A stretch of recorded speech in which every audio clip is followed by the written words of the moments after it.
ஒரு ஊர்ல ஒரு ஆள் இருந்தான். தையல் கடை வச்சிருந்தான். அவங்கிட்ட ஒருத்தன் ஒரு சட்டை துணி எடுத்து கொடுத்து தைக்க சொல்லியிருந்தான். வர்ற சனிக்கிழமை வா வந்து வாங்கிட்டு போ அப்படின்னு அவன் சொல்லியிருந்தான். அதே மாதிரி இவன் வந்தான். அவன் தச்சு வச்சிருந்த சட்டையை கொடுத்தான். இவன் வாங்கி அங்கேயே போட்டு பார்த்தான். கை நீளம் ஒண்ணுக்கு ஒண்ணு வித்தியாசமா இருந்தது. வலது கை இடது பக்கத்தை விட நீளம் குறைச்சலா இருந்தது. அவன் முணுமுணுக்க ஆரம்பிச்சுட்டான். என்ன இது இப்படி தைச்சுட்டியேன்னு. இதுக்கு அவன் சொன்னான், ஐயையோ இதுக்காகவா சங்கடப்படுறீங்க, வலது கையை மட்டும் கொஞ்சம் உள்ள இழுத்தாப்புல வச்சுக்கிட்டீங்கன்னா சரியா போகுது.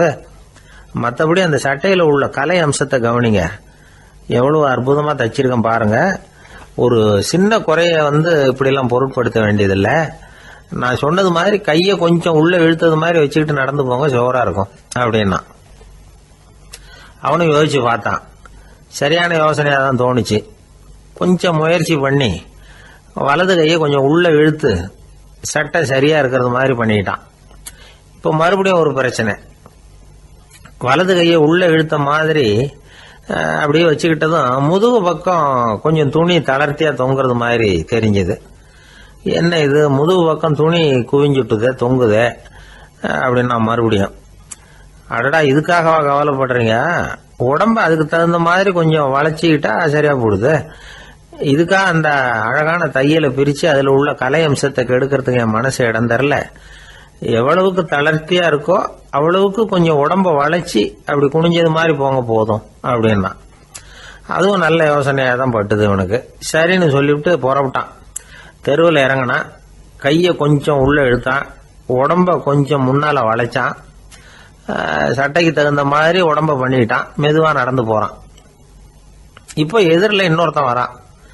இவனை பாக்குறான். இவன் போட்டிருக்கிற சட்டையை பாக்குறான். ஆஹா அற்புதம்ங்கிறான். சும்மா சொல்லக்கூடாது, ரொம்ப நல்லா இருக்கு நிச்சயமா. இது இந்த ஊர் மேல தெருவில் இருக்கிற ஒருத்தன் இருக்கானே, அவன் தச்சதா தான் இருக்கணும் அப்படின்னா. இதை கேட்டதும் அவனுக்கு ஆச்சரியம். எப்படி அவ்வளவு கரெக்டா கண்டுபிடிச்சிங்க அப்படின்னு கேட்டிருக்கான். இதுக்கு அந்த வழிபோக்கன்னு சொன்னானா, அவன் ரொம்ப கெட்டிக்காரன். உங்களை மாதிரி உடம்பும் கையும் வளைஞ்சு போன ஒரு ஆசாமிக்கு அவனை தவிர வேற யாராலேயும் இவ்வளவு பொருத்தமான ஒரு சட்டையை தைக்க முடியாது அப்படின்னானா. பாருங்க, அவனுக்காக இவன் அனுசரிக்க போய் இவனோட நிலைமை எப்படி ஆயிடுது பாருங்க. இதே மாதிரிதான் சில சடங்குகளும் சம்பிரதாயங்களும் நம்மளை கோமாளி ஆக்கி விட்டுரும். எதுவா இருந்தாலும் அதுல அறிவுபூர்வமான அணுகுமுறை அவசியம். ஒரு நர்ஸ் அவசரமா ஓடி டாக்டர் கிட்ட சொல்லிச்சான், டாக்டர் ஒரு தப்பு நடந்து போச்சு, 10ஆம் நம்பர் பெட்ல இருக்கிற பேஷண்ட்டுக்கு காலில் ஆபரேஷன் பண்றதுக்கு பதிலாக கையில் ஆபரேஷன் பண்ணி விட்டீங்க. கை ஆபரேஷன் பண்ணிக்க வேண்டிய ஆள் 7ஆம் நம்பர் பெட்ல இருக்கார் அப்படின்னு தான். அதுக்கு ஒரு பதட்டப்படாம சொன்னாராம், பரவாயில்ல இவரை தூக்கி 7ஆம் நம்பர் பெட்ல போட்டுரு அப்படின்னாராம். வங்க நாவலாசிரியர் சரத் சந்திரர் ஒரு நண்பர் அவர்கிட்ட வந்தார். வழக்கமா எல்லா எழுத்தாளர்கள்கிட்டையும் கேட்கிற ஒரு கேள்வியை கேட்டார். நீங்க எழுத்துத்துறைக்கு வந்தது எப்படி, இதுதான் கேள்வி. அதை தெரிஞ்சு என்ன பிரயோஜனம்னார் சரத் சந்திரர். சும்மா சொல்லுங்களேன் தெரிஞ்சுக்கிறேன் அப்படின்னார் வந்தவர். சரி சொல்றேன்னு ஆரம்பிச்சார். நான் ரங்கூன்ல வேலை பார்த்துக்கிட்டு இருந்தேன். சம்பளம் பத்தல. வேலையும் பார்த்துக்கிட்டு ஒரு பலசரக்கு கடை வைக்கலாம்னு நினைச்சேன். என்னால் மளிகை கடை வச்சு சரியாக நடத்த முடியுமாங்கிற சந்தேகம் என் மனைவிக்கு. அதை சோதனை பண்ணி பார்க்கணுங்கிறதுக்காக சில பொருள்களின் அளவு, அதோட விலை, இப்படி சிலதை சொல்லி எல்லாத்தையும் மனக்கணக்காக கூட்டி போட சொன்னாங்க. என்னால் சரியாக கூட்டி சொல்ல முடியல. உங்களால் மளிகை கடை நடத்த முடியாதுன்னு சொல்லிவிட்டாங்க. உடனே என்ன பண்ணுறது, வேற வழி இல்லை, கதை எழுத ஆரம்பிச்சிட்டேன் அப்படின்னார். கேட்டவருக்கு சிரிப்பு வந்துட்டு தான். சரத் சந்திரர் ஒரு பக்கம் சீரியஸான நாவல்கள் சிறுகதைகள் எழுதியிருந்தாலும் அவருடைய இன்னொரு பக்கம் வேற விதம். நண்பர்கள் கிட்ட பேசும்பொழுதும் சரி, அவர்களுக்கு கடிதங்கள் எழுதும் போதும் சரி, கேலியும் கிண்டலும் நகைச்சுவை உணர்வும் அதிகமாக இருக்கும். காந்திஜி ஒரு சமயம் கல்கத்தாவுக்கு வந்திருந்தார்.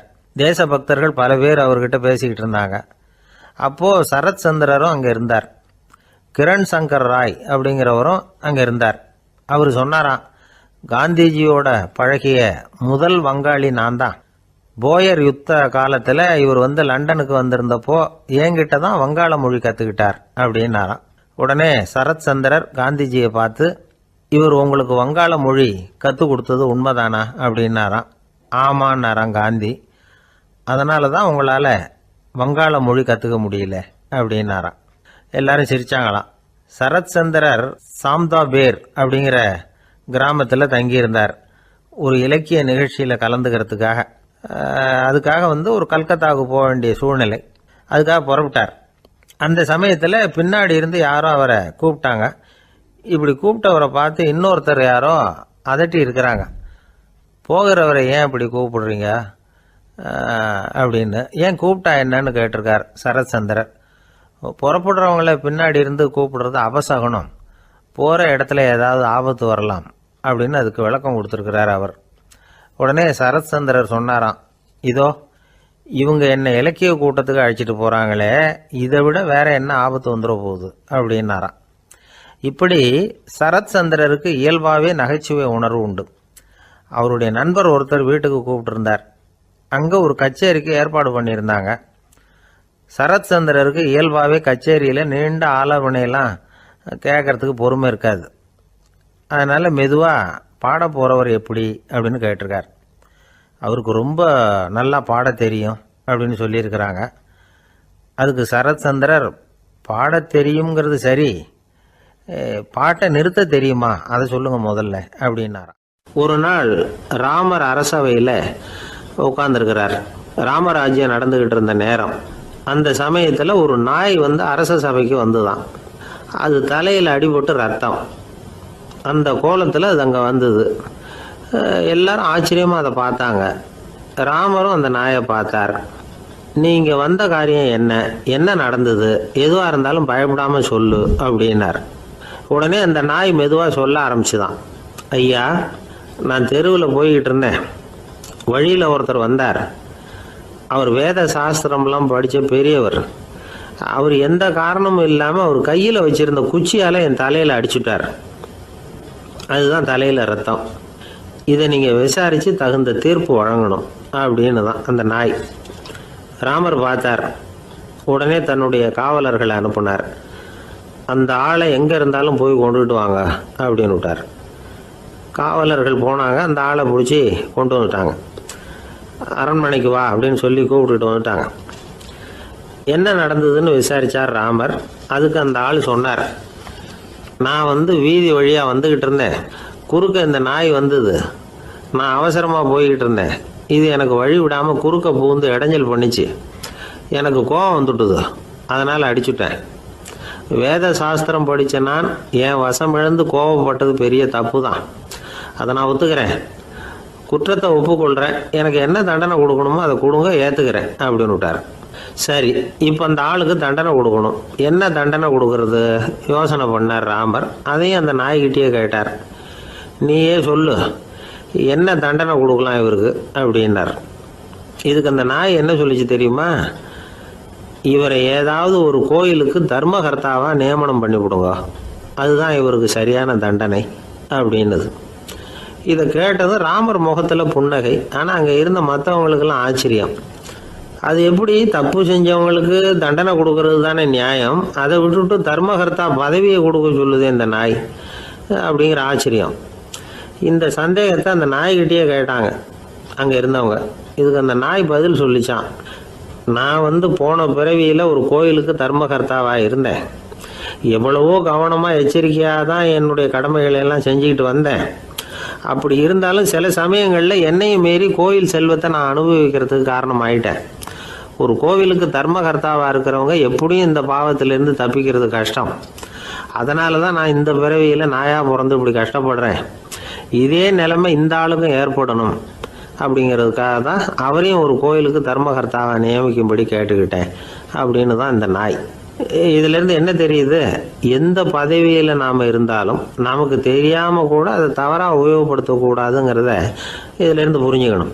இல்லைன்னா அடுத்த பிறவியில் நாயாக பிறந்து எங்கேயாவது போய் வாலாட்டிட்டு நிற்க வேண்டியது தான்.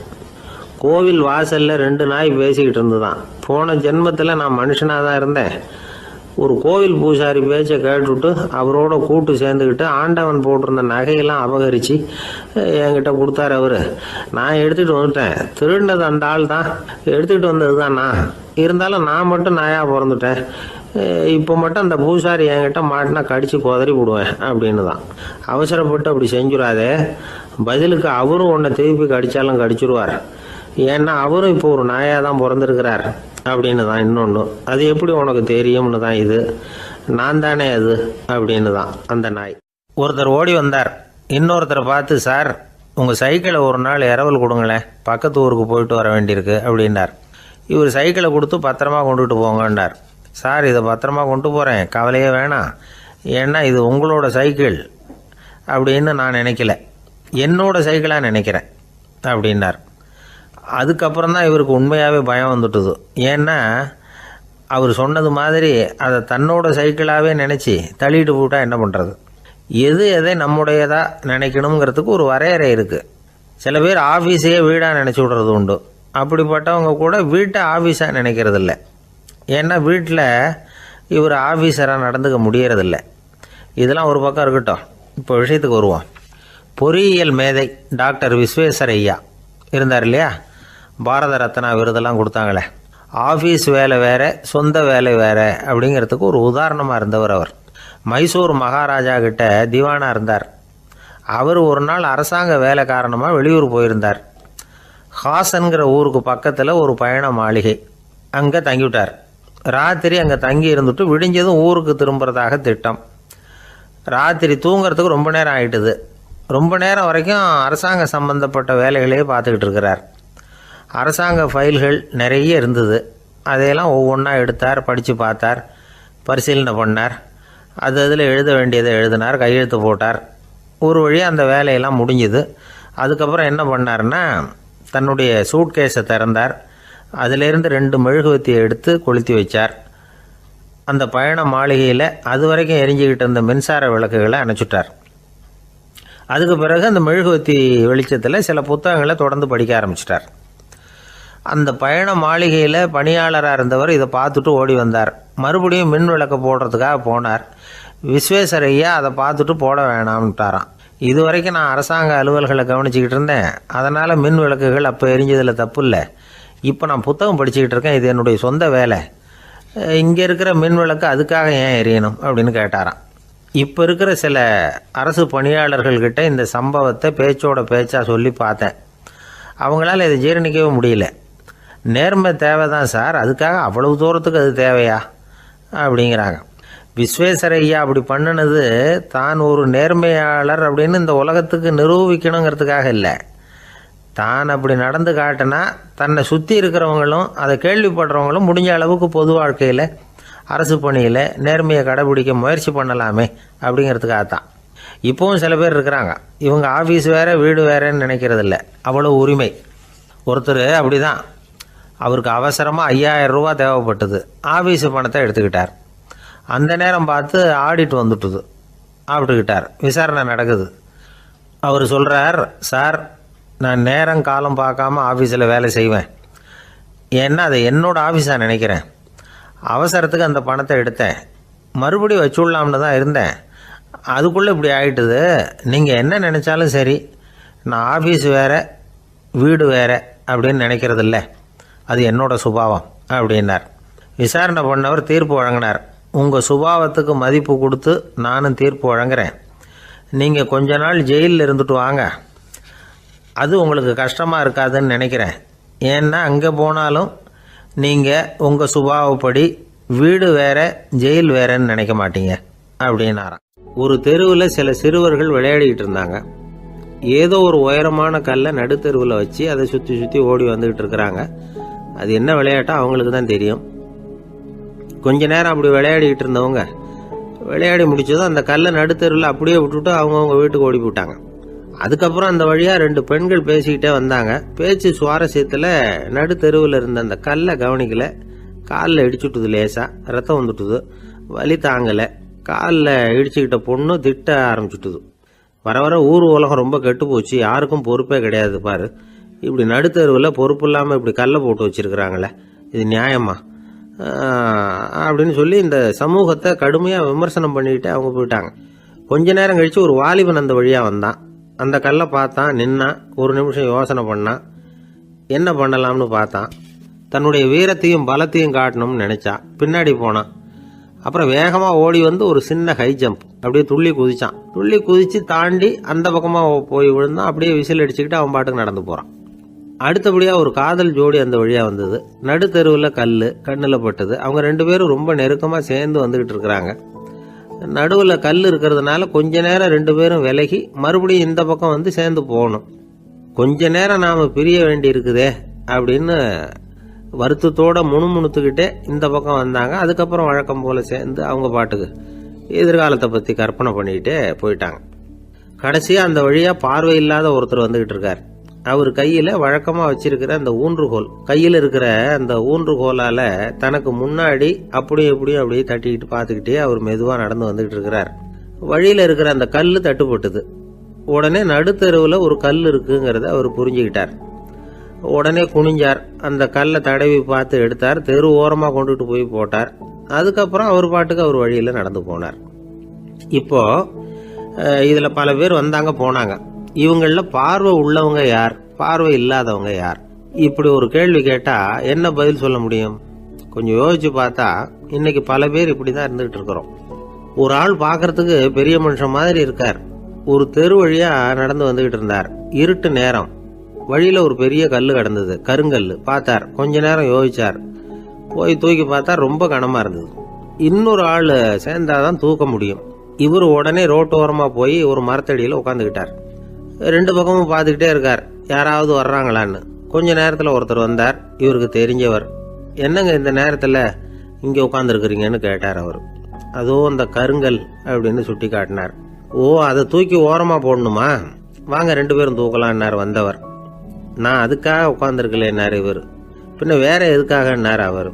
ஒரு மனுஷன் கருங்கல்லில் காலை இடிச்சுக்கிட்டான்னா எப்படி துள்ளுவான்னு பார்க்கணுங்கிறது எனக்கு ரொம்ப நாளாக ஒரு ஆசை. அதுக்காக தான் உட்காந்துருக்கிறேன் அப்படின்னார். ஒரு ரயில் போய்கிட்டு இருக்கு. அதில் ஒரு பெரியவர் பிரயாணம் பண்ணிட்டு இருக்கிறார். எதிரில் ஒரு பெரிய அதிகாரி, IAS ஆஃபீஸர் உட்காந்துருக்கிறார். 2 பேருக்கும் முன்ன பின்ன அறிமுகம் இல்லை. அவர் வேற யாரோ, இவர் வேற யாரோ. ஒரே ரயிலில் பிரயாணம் பண்ணிட்டு இருக்கிறாங்க. அதுவும் எதிர்த்த இருக்கையில். ஏதோ ஒரு நகரத்தில் வண்டி நின்றுது. 2 பேரும் கீழே இறங்கினாங்க. பெரியவர் ஒரு ட்ரங்க் பெட்டியோட கீழே இறங்கினார். அந்த அதிகாரி கையில் ஒரு சின்ன பெட்டி. அவர் அந்த சின்ன பெட்டியை கீழே வச்சுட்டு கூலி கூலின்னு கத்திக்கிட்டு இருந்தார். இந்த பெரியவர் பார்த்தார். ஐயா, இந்த பெட்டி மட்டும்தானா, இல்லை இன்னும் ஏதாவது இருக்குதா அப்படின்னு விசாரிச்சார். இப்போ அதிகாரி சொன்னார், இல்லைங்க இது மட்டும்தான் அப்படின்னு சொன்னார். இதுக்கு என்னத்துக்காக கூலி ஆள், நானே எடுத்துக்கிட்டு வரேனே, வாங்க அப்படின்னு சொல்லி அந்த பெட்டியை அந்த பெரியவர் கையில் எடுத்துக்கிட்டார். எடுத்ததும் 2 பேரும் பேசிக்கிட்டே நடந்து வராங்க. இப்போ பெரியவர் சொன்னார், இப்போ உள்ள நாகரிகம் எப்படி இருக்குன்னா, சுமை கால் பணம், சுமக்கூலி முக்கால் பணம் அப்படிங்கிற மாதிரி இருக்கு. பணத்தை வீணாக்கிறதோட இது கௌரவம்னு வேற நினைக்கிறாங்க அப்படின்னார். அவர் சொல்றது சரிதான். 10 ரூபாய் மதிப்புள்ள ஒரு சுமையை 30 ரூபா கொடுத்து தூக்கிட்டு போவோம். நாமே அதை தூக்கினா நமக்கு கௌரவ குறைச்சல் அப்படின்னு நினைப்போம். இதுதான் நம்ம நிலைமை. ஆனால் அந்த பெரியவர் என்ன சொன்னார் தெரியுமா? நீங்கள் எங்கே போகணுமோ அது வரைக்கும் நானே இதை எடுத்துகிட்டு வரேன் அப்படின்னார். அந்த அதிகாரி பக்கத்தில் உள்ள ஒரு ஹோட்டல் வரைக்கும் போனார். பெரியவரும் அங்கே கொண்டுட்டு போய் பெட்டியை வச்சார். உடனே அந்த பெரிய அதிகாரி அவருக்கு பணம் கொடுக்கறதுக்காக பர்ஸை எடுத்தார்.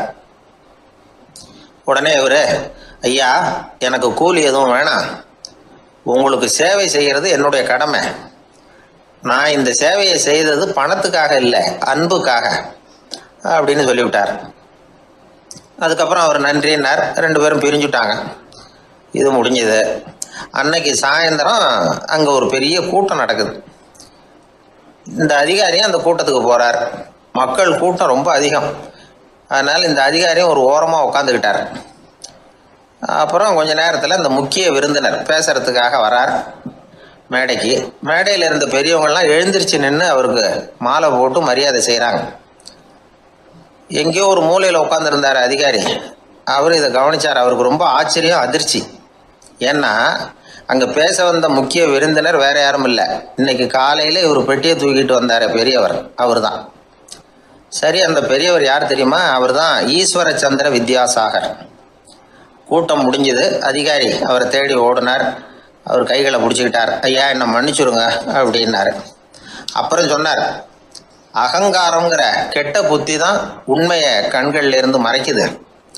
அகங்காரம் தான் மனுஷனை அழிக்குது. நீங்கள் ரொம்ப பெரிய மனிதர், இருந்தாலும் மனிதத்தன்மையோடு நடந்துக்கிறீங்க. இந்த அன்பு, தயவு, பொறுமை இதெல்லாம் இல்லைன்னா மனிதனாக இருக்கிறதுல என்ன பிரயோஜனம் அப்படின்னு சொல்லிவிட்டு அந்த அதிகாரி போனாராம்.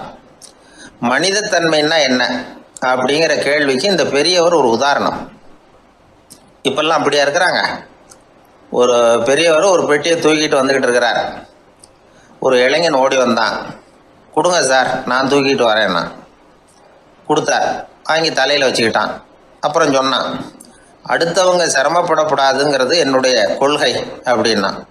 அது நல்லது தான்னார் அவர். கடைசியில் பெட்டியை கொடுத்தான். வாங்கிக்கிட்டு பரிசை திறந்தார் பணம் கொடுக்கறதுக்காக. வேணாங்க அப்படின்னு விட்டான் அந்த இளைஞன். ஏன்னார், நான் சொன்னேன் அடுத்தவங்க சிரமப்படக்கூடாதுங்கிறது என்னுடைய கொள்கைன்னு. அதனால் உங்களுக்கு சிரமம் கொடுக்கக்கூடாதுங்கிறதுக்காக வரும்பொழுது நானே உங்கள் பரிசை எடுத்து வேணுங்கிற பணத்தை எடுத்துக்கிட்டு திருப்பி உங்கள் பாக்கெட்லேயே போட்டுட்டேன் அப்படின்னா. இப்படி இருக்குது இந்த காலம். அதனால் வாழ்க்கையில் அன்பு, தயவு, பொறுமை இதெல்லாம் ரொம்ப அவசியம் அப்படிங்கிறத நாம் புரிஞ்சுக்கணும். ஒரு விஞ்ஞானி இருந்தார். அவர் பேர் என்னன்னா ஹோ, இதுதான் அவர் பேர். ஒரு ஊசியை கண்டுபிடிக்கணும், அதுக்காக அவர் ரொம்ப காலமாக தலையை பிச்சுக்கிட்டு ஆராய்ச்சி பண்ணிகிட்டு இருந்தார். அது என்ன ஊசி தெரியுமா? இந்த தையல் மிஷினில் இருக்குல்ல, அந்த ஊசி தான். அவருக்கு பிடிபடாமல் இருந்த விஷயம் என்னன்னா, அந்த ஊசியோட கூர்மையான பாகத்தில் நூலை எப்படி கோக்கிறது, அது எப்படி சேர்க்கறது. அதில் மற்ற ஒரு பாகம் மிஷினுக்கு உள்ளே போயிடுது. அதனால் அந்த பாகத்தில் சாதாரணமாக மற்ற ஊசியில் நாம் செய்கிறது மாதிரி நூலை கொண்டு போய் நுழைக்க முடியாது. அப்படியே நுழைச்சாலும் தைக்கிறது எப்படி, அது முடியாத காரியம். இதுதான் அவருக்கு இருந்த பிரச்சனை. ரொம்ப நாள் யோசனை பண்ணி பார்த்தார். தையல் மிஷின் ஊசியோட வடிவ அமைப்பு அவருக்கு புலப்படலை. ராத்திரி பகலா அதே ஞாபகமாக இருந்தார். ஒரு நாள் அவர் தூங்கிக்கிட்டு இருக்கிறார். அப்போ ஒரு கனவு வந்தது. எப்படின்னா, அந்த கனவுல அவரை ஒரு மலைஜாதி மக்கள் பிடிச்சிட்டு போயிடுறாங்க. கொண்டுகிட்டு போய் ஒரு இடத்துல கட்டி போட்டுடுறாங்க. அந்த மலைஜாதி மக்களோட அரசன் ஒருத்தன் அவன் வர்றான். அவரை பார்த்து ஒரு உத்தரவு போடுறான். என்ன உத்தரவு தெரியுமா? பொழுது சாயறதுக்குள்ள நீ தையல் மிஷின் ஊசியை கண்டுபிடிக்கணும். அப்படி கண்டுபிடிக்கலைன்னா உன் தலையை வெட்டி விடுவோம். இதுதான் அந்த அரசன் போட்ட கட்டளை. இவருக்கு என்ன பண்றதுன்னு ஒண்ணுமே புரியல. திருன்னு முழிக்கிறார். இந்த நேரத்துல அந்த மலைஜாதியினர் அவரை சுத்தி சுத்தி பயங்கரமா முழிச்சுக்கிட்டு டான்ஸ் ஆடுறாங்க. தன்னை சுத்தி சுத்தி ஆடிக்கிட்டு வர்றவங்கள ரொம்ப பயத்தோட அவர் பாக்குறார். நேரம் ஆவ ஆவ தன்னோட இறுதி நேரம் நெருங்கிறத உணர்றார். ரொம்ப நெருக்கடியான நிலைமை. தன்னை சுத்தி ஆடுறவங்கள கவனிக்கிறார். அவங்க கைகள்ல ஈட்டி மாதிரி ஏதோ ஒரு ஆயுதம் வச்சிருக்கிறாங்க. அந்த ஆயுதத்தை இவர் கண்ணுக்கு நேரா கொண்டுகிட்டு வராங்க. அதை அவர் பாக்குறார். அந்த ஆயுதத்தின் கூரான முனைய இவர் கூர்ந்து கவனிக்கிறார். அந்த கூரான முனையில ஒரு சின்ன துவாரம் தெரியுது. உடனே அவருக்கு பளிச்சுன்னு ஒரு ஐடியா உதயமாகுது.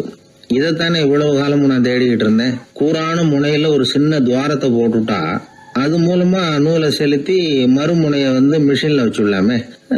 தையல் மிஷின் ஊசி ரெடி அப்படின்னு நினைச்சார். திடீர்னு தூக்கம் கலைஞ்சது. உடனே தன்னுடைய தலைமாட்டில் இருந்த குறிப்பு ஏடுல இதை குறிச்சு வச்சுக்கிட்டார்.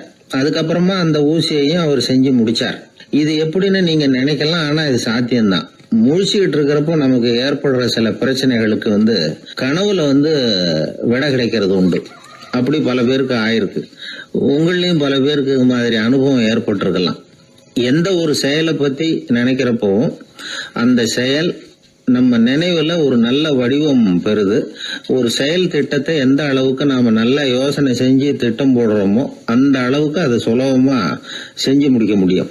அந்த விஞ்ஞானி நினைச்ச காரியம் அவர் எண்ணம் பூராவும் ஆக்கிரமிச்சது. அதனால அவர் நினைச்சது கனவுல உருவாகி அதுக்கு செயல் வடிவம் கிடைச்சிட்டுது.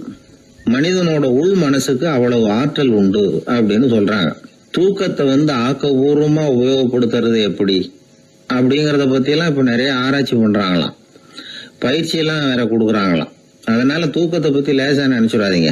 நமக்கு வேண்டியப்பட்ட ஒருத்தர், அவருக்கு தூக்கத்துல நடக்கிற வியாதி, அதுக்காக மருந்து சாப்பிட்டுக்கிட்டு இருந்தார். ஒரு நாள் அவரை பார்த்து கேட்டோம், ஏங்க உங்க தூக்கத்துல நடக்கிற வியாதிக்கு மருந்து சாப்பிட்டீங்களே, ஏதாவது முன்னேற்றம், ஏதாவது இம்ப்ரூவ்மெண்ட் தெரியுதா அப்படின்னு கேட்டோம். தெரியுதுன்னார். எப்படின்னோ அதுக்கு அவர் சொல்றார், முன்னாடி எல்லாம் தூக்கத்துல ஒரு 10 அடி தூரம் நடப்பேன், இப்போலாம் ஒரு 40 அடி வரைக்கும் நடக்கிறேன் அப்படின்னு. ஒரு நாள் ஒரு 10-15 பள்ளிக்கூடத்து பிள்ளைங்க தேடிட்டு வந்தாங்க. உங்களை பார்த்துட்டு தான் போகணும், அதுக்காக தான் வந்திருக்கோம்னாங்க. என்ன விஷயம்னு கேட்டோம். நாங்கள்லாம் கூடி ஒரு முடிவு பண்ணியிருக்கிறோம், அதை உங்ககிட்ட சொல்லணும் அப்படின்னாங்க. அதுவும் ஒரு வாண்டு பையன் அதை சொன்னான். என்ன முடிவு அது அப்படின்னு கேட்டோம் ரொம்ப ஆர்வமாக. அதை இப்போ சொல்ல மாட்டோம், எங்களுக்கு பிடிக்கிற மாதிரி ஏதாவது ஒரு தகவல் சொன்னால் அதுக்கப்புறம் நாங்கள் அதை சொல்கிறோம் அப்படின்னா அந்த வாண்டு பையன். சரி, சின்ன பையன்கிட்ட இன்றைக்கி வசமாக மாட்டிக்கிட்டோம் அப்படின்னு நினச்சிக்கிட்டு அவங்களுக்கு தகுந்த மாதிரி ஒரு கதை சொல்ல ஆரம்பித்தோம். அது என்ன கதைன்னா, ஒரு பெரிய காடு, அதில் பலவிதமான மிருகங்கள். அந்த காட்டுக்கு ஒரு சிங்கம் தான் ராஜா. எப்பவும் காட்டுக்கு அது தானே ராஜா. ஒரு பெரிய யானைக்கு இது பொறுக்கலை. என்ன இது, எப்போ பார்த்தாலும் இங்கே சிங்கத்துக்கே ராஜா பதவி கிடைக்குது, நான்லாம் எவ்வளவு பலசாலியாக இருக்கிறேன், அப்படி இருந்தும் எனக்கு அந்த பதவி கிடைக்கலையே அப்படின்னு தனக்குள்ளே பொறுமிக்கிட்டே இருந்தது. ராஜா பதவியை நினச்சி ரொம்ப ஏக்கம், அதுக்கு பதவி மோகம். இந்த சமயம் பார்த்து ஒரு குள்ள நரி கூட்டம் அதை தேடிட்டு வந்தது. ஐயா பெரியவங்களே, நீங்கள் இந்த காட்டுக்கு ராஜாவாக இருக்க ஆசைப்படுறீங்க, அதில் ஒன்றும் தப்பு இல்லை. ஆனால் அதுக்கு முன்னாடி நீங்கள் எங்கள் கூட்டத்துக்கு கொஞ்ச நாள் தலைவராக இருங்க, அதாவது ராஜாவாக இருங்களேன், உங்களுக்கும் ஒரு ட்ரைனிங் கிடைச்சது மாதிரி இருக்கும் அப்படின்னு சொல்லியிருக்குது இந்த கூட்டம், குள்ள நெறி கூட்டம். இதை கேட்ட உடனே யானைக்கு ரொம்ப சந்தோஷம் தாங்கலை. அதுதான் எப்போன்னு பதவிக்காக காத்துக்கிட்டு இருக்குதே. இருந்தாலும் கொஞ்சம் பிகுவோட, சரி நீங்கள்லாம் இவ்வளோ தூரம் என்னை தேடிட்டு வந்து கேட்கறதுனால மறுக்க முடியல அப்படின்னு ரொம்ப ஏதோ அவளுக்கு சிரமப்பட்டு ஒத்துக்கிறது மாதிரி ஒத்துக்கிட்டது. ஏதோ உங்கள் ஆசைக்கு கட்டுப்படுறேன், கொஞ்ச நாள் உங்கள் கூட்டத்துக்கு ராஜாவாக இருக்கிறதுக்கு சம்மதிக்கிறேன் அப்படின்னுது. உடனே அந்த யானை ராஜ நட போட ஆரம்பிச்சிட்டுது. யானை சாதாரணமாக நடந்தாவே எப்படி இருக்குங்கிறது நமக்கு தெரியும். அதுவே ராஜ நடந்தால் எப்படி இருக்கும் கற்பனை பண்ணி பாருங்கள். யானை முன்னாடி கம்பீரமாக போய்கிட்டு இருக்குது, தலைவர் இல்லையா, அதனால் குள்ள நரிகள்லாம் ரொம்ப அடக்கமாக அது பின்னாடி அணிவகுத்து போயிட்டு இருக்குது. ராஜா வாழ்க, மன்னர் வாழ்க அப்படின்னு கோஷம் வேற. யானைக்கு தலைகால புரியல, அவ்வளவு சந்தோஷம். அந்த யானைக்கு செருக்கு, ஆணவம் எல்லாம் ஏற்பட்டு போச்சு. அதுக்கப்புறம் அது தரையை பார்க்குமா, நிமிர்ந்து நடக்க ஆரம்பிச்சுட்டுது. தரையை பார்க்குறதே இல்லை. அப்படி போயிட்டுருக்கிறப்போ ஒரு சதுப்பு நிலத்தில் திடீர்னு காலை வச்சுட்டுது. அவ்வளோதான், கால் உள்ளே போயிட்டுது. இன்னொரு காலை எடுத்து வச்சுது, அதுவும் உள்ளே போயிட்டுது.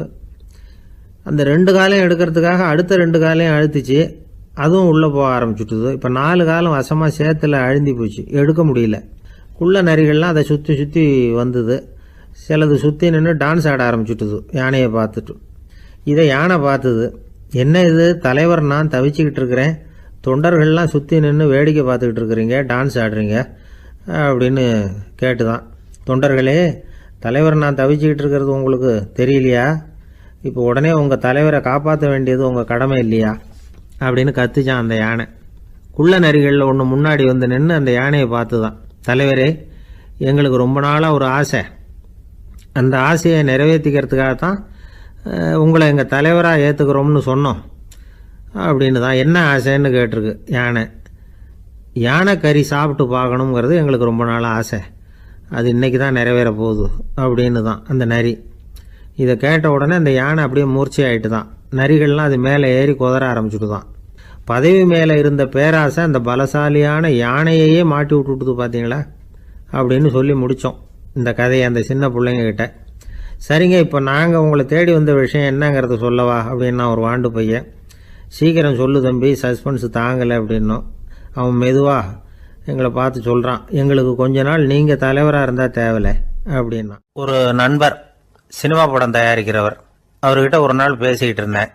அது எப்படி சார், நீங்கள் எடுக்கிற எந்த படமும் கையை கடிக்காத அளவுக்கு எடுத்துடுறீங்களே, அது எப்படின்னு கேட்டேன். அது ஒன்றும் பெரிய விஷயம் இல்லை சார், பெண்களுக்குன்னு சில உருக்கமான காட்சிகள், இளைஞர்களுக்குன்னு சில நடனங்கள், அடிதடி காட்சிகள், அப்புறம் வயசானவங்களுக்குன்னு சில ஆன்மீக காட்சிகள், சின்ன பிள்ளைங்களுக்கு சிரிப்பு, இப்படி எல்லாமும் சேர்த்து நான் படம் எடுக்கிறேன். மசாலா படம்னு பேர். இது ரொம்ப பெருசாக இல்லைன்னாலும் ஓரளவுக்கு சுமாராக ஓடிடும், கையை கடிக்காது அப்படின்னார். இது ஒரு உத்தி. சில பத்திரிகை ஆசிரியர்களும் இந்த உத்தியை கையாளுறது உண்டு. இந்த உத்திக்கு பார்னம் உத்தி அப்படின்னு பேர், பார்னம் எஃபெக்ட் அப்படின்னு சொல்லுவாங்க. அதாவது ஃபீனியஸ் டி பார்னம் அப்படின்னு ஒருத்தர் அமெரிக்காவில் இருந்தாராம். அதாவது 19ஆம் நூற்றாண்டில் அமெரிக்காவில் கொடிகட்டி பறந்த ஒரு சர்க்கஸ் நிறுவனத்தின் அதிபர் அவர். இந்த உலகத்தில் ஒவ்வொரு நிமிஷமும் ஒரு ஏமாளி பறந்துக்கிட்டே இருக்கிறான் அப்படிங்கிறது அவருடைய சித்தாந்தம். ஒவ்வொருத்தரையும் திருப்திப்படுத்துகிற அளவுக்கு அம்சங்களை கொஞ்சம் கொஞ்சமாக கலந்து கேளிக்கை நிகழ்ச்சிகளை நடத்தினது தான் அவருடைய மகத்தான வெற்றிக்கு காரணம். அதனால் அந்த உத்தியை யார் கடைப்பிடிச்சாலும் சரி, அதுக்கு பார்னம் உத்தி அப்படின்னு பேர் வந்துட்டுது. ஜோசியம் சொல்கிறவங்களுக்கும் இந்த உத்தி தான் கை கொடுக்குது. ஒரு விஷயத்தை ஒருத்தருடைய கோள் நிலைகள் அல்லது கையெழுத்து நிரூபிக்கிறதாக அவர்கிட்ட சொன்னால் அதை அவர் நம்பிவிடுவார். ஆனால் அந்த விஷயம் நல்லதாக இருக்கணும், நேர்மையானதாக இருக்கணும், அதாவது பாசிட்டிவாக இருக்கணும். 8ஆம் இடத்துல குரு, 9ஆம் இடத்துல சனி, நீங்கள் ஒரு பெரிய மேதை தான் அப்படின்னு சொல்லுவாங்க. கேட்குறவங்களுக்கு அதை மறுக்கிறதுக்கு மனசு வராது. அப்படி சொல்லும் பொழுது கூடவே என்ன கொஞ்சம் முன்கோபம் அதிகமாக இருக்கும், இருந்தாலும் அது உடனே மறைஞ்சிரும் அப்படின்னு சில அற்ப விஷயங்களையும் சொன்னாலும் அதையும் சரிதான்னு சொல்லி ஒத்துக்குவாங்க. ஆளுமையை எடை போடுகிற ஒரு நிறுவப்பட்ட உத்தியின் மூலமாக தன்னுடைய குணாதிசயங்கள் கண்டுபிடிக்கப்பட்டதாக அவர் நம்புறது தான் இதுக்கு காரணம். இந்த மாதம் பணத்தட்டுப்பாடு கொஞ்சம் இருக்கும், உடம்புல ஏதாவது கொஞ்சம் அசௌகரியம் இருக்கும், வீட்டுக்குள்ளே லேசாக மனஸ்தாபம் வரலாம். இது மாதிரி பொதுப்படையாக சிலதை சொன்னாலே போதும், மக்களை நம்ப வச்சுடலாம். இதெல்லாம் நமக்கு மட்டும்தான் ஏற்படுது அப்படின்னு சொல்லி அவங்க நினைக்கிறது தான் காரணம். இதுதான் பார்னம் உத்திங்கிறது. மனிதர்கள் பாராட்டுகளை விரும்புகிறதும் விமர்சனங்களை வெறுக்கிறதும் பார்னம் உத்தியின் அடுத்த கூறு. அதனால் ஒருத்தருக்கு ஜோசியம் சொன்னாலும் சரி, அவருடைய ஆளுமையை மதிப்பிடுறதாக இருந்தாலும் சரி, அவரை புகழற மாதிரி இருந்தாலும் சரி, அப்படி இருந்தால் தான் அது சரியாக இருக்கும்.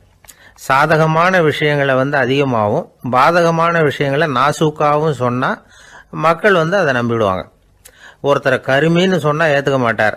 அதையே கொஞ்சம் மாற்றி நீங்கள் கொஞ்சம் சிக்கனமான ஆசாமி அப்படின்னு சொன்னால் நீங்கள் சொல்கிறது சரிதான் சார் அப்படிம்பார். நீங்கள் பெரிய செலவாளி தான், இருந்தாலும் நல்ல விஷயங்களுக்கு தான் செலவழிப்பீங்க அப்படின்னு சொல்லணும். இப்படி இந்த பார்னம் உத்தியை கடைபிடிச்சி இன்னைக்கு வெற்றிகரமாக காலம் தள்ளுறவங்க நிறைய பேர் இருக்கிறாங்க. இந்த உலகத்தில் ஒவ்வொரு நிமிஷமும் ஒரு ஏமாளி பறந்துக்கிட்டே இருக்கிறான் அப்படிங்கிறது தான் ஃபீனியஸ் பார்னம் அவர்களுடைய நம்பிக்கை. அதை விட அடுத்தவங்களை ஏமாளியாக நினைக்கிற மனுஷர்கள் தான் இன்னைக்கு உலகத்தில் ரொம்ப அதிகம். ஒருத்தர் தன்னுடைய மேல் அதிகாரிகிட்ட போய், ஐயா ஒரு நாள் லீவு வேணும், என் தங்கச்சிக்கு கல்யாணம் அப்படின்னார். அவர் பார்த்தார், ஒரு 10 நிமிஷம் வெளியில் இருங்கன்னார். 10 நிமிஷம் கழித்து கூப்பிட்டார், இதை பாருங்க, நீங்கள் சொல்கிறது பொய். இப்போ உங்கள் தங்கச்சிக்கு ஃபோன் பண்ணேன், அவங்க தனக்கு 2 வருஷத்துக்கு முன்னாடியே கல்யாணம் ஆகிட்டதாக சொல்கிறாங்க அப்படின்னார். உடனே இவர் சொன்னார், சார் இப்போ நீங்கள் சொல்கிறதும் பொய்யா தான் இருக்கணும், ஏன்னா நிஜமாக எனக்கு ஒரு தங்கச்சியே கிடையாது அப்படின்னார். ஒரு பெரிய காடு, அந்த காட்டுக்கு மத்தியில் ஒரு ஆசிரமம். அங்கே ஒரு முனிவர் இருந்தார். பல இடங்கள்லேருந்து வர்ற குழந்தைகளுக்கு அவர் பாடம் சொல்லி கொடுத்துக்கிட்டு இருக்கிறார். ஏழை பணக்காரர் அப்படிங்கிற வித்தியாசம்லாம் கிடையாதுங்க. எல்லாரும் அவர்கிட்ட தங்கள் பிள்ளைகளை அனுப்பி வச்சாங்க. மன்னர்களுடைய பிள்ளைங்க கூட அங்கே அவர்கிட்ட தான் படிக்கிறதுக்கு வருவாங்க. ஆனால் அந்த முனிவரை பொறுத்த வரைக்கும் எல்லா பிள்ளைங்களும் ஒன்று தான்.